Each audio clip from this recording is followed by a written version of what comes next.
The show started off with a conversation with Leon Patel, who's the artistic director of the Sydney Festival. His village, where he lives in Belgium, is just next door to a war cemetery, and in that war cemetery is the grave of Rufus Rigney, an Aboriginal soldier who died in World War I. And he was telling me the story, and we were talking about some of the cultural obligations and how that works.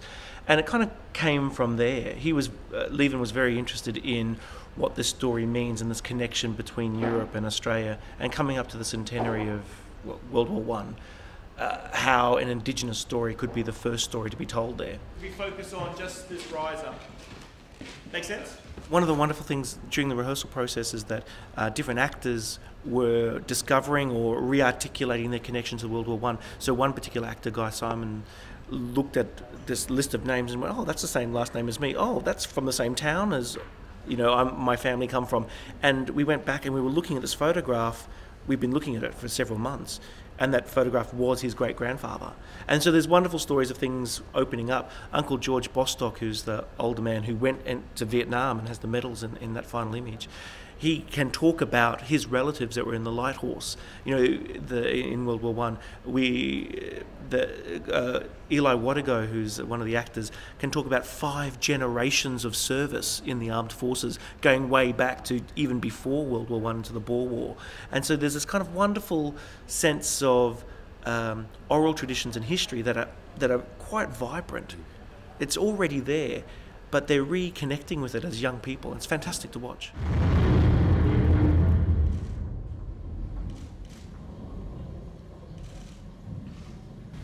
Munition case?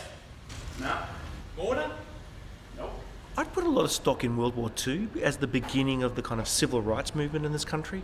The rights that were experienced by Indigenous servicemen in World War II led to a whole range of things that got us to the 67 referendum in my mind. So I had really neglected World War I as a storytelling font, if you like. It was deferred, I think, until World War II. There's only so many progressive battles you can fight at once, isn't there? And that was kind of the issue, is that a lot of the energy that might have gone into a civil rights movement in the 1920s instead went into still fighting for the vote in some cases, still fighting for labour disputes and so on. Yeah, we felt that was it was interesting because on one level the Indigenous experience in the First World War was one of consciousness raising.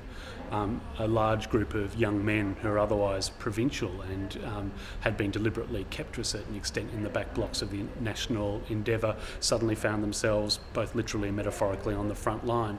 And while they were serving in the war, they encountered a certain dignity. And the one thing that is uniformly coming across all these blokes said after the war was, while I was serving, I felt the colour of my skin wasn't an issue.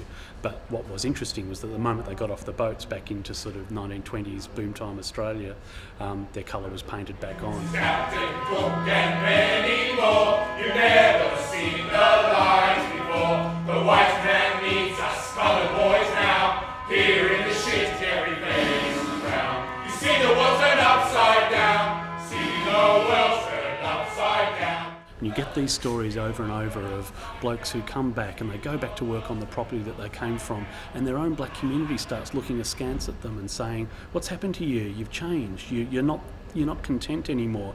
And he finds himself drifting away from community or from family, but white society is not welcoming him with open arms either. And so to a certain extent what the First World War did create was a group of black men who were disenfranchised from the white community but also from the black community, had their political consciousness, at least the beginnings of it, raised, but had nowhere to invest it. We lose a few mates, then they lose a few mates. The whistle blows and we gain another cricket pitch at Valley. The horn blows and they chase us out, but most of the time we just sit here and sing our songs, while they sit over there and sing theirs. And everyone hates the whole bloody stunt. Hey, shush! Don't let the captain hear you carrying on like that. It's a stalemate, isn't it? Stalemate.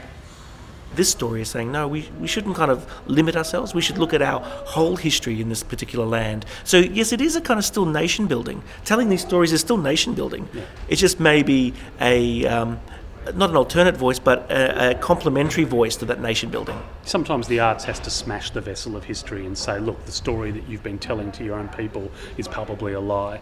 We can't say in this case that that's what we're doing. We're trying to add to the story as opposed to trying to rewrite it. It's inserting a black narrative into what has hitherto been completely colonised as a white narrative. You right to go again, guys? It's a very white perspective to talk about peace and war as if they're sort of easily compartmentalised, but for many black Australians, the experience in 1788 has been one long war and one long process of fighting for land and fighting for country. And so the First World War is a foreign context in a larger narrative of conflict.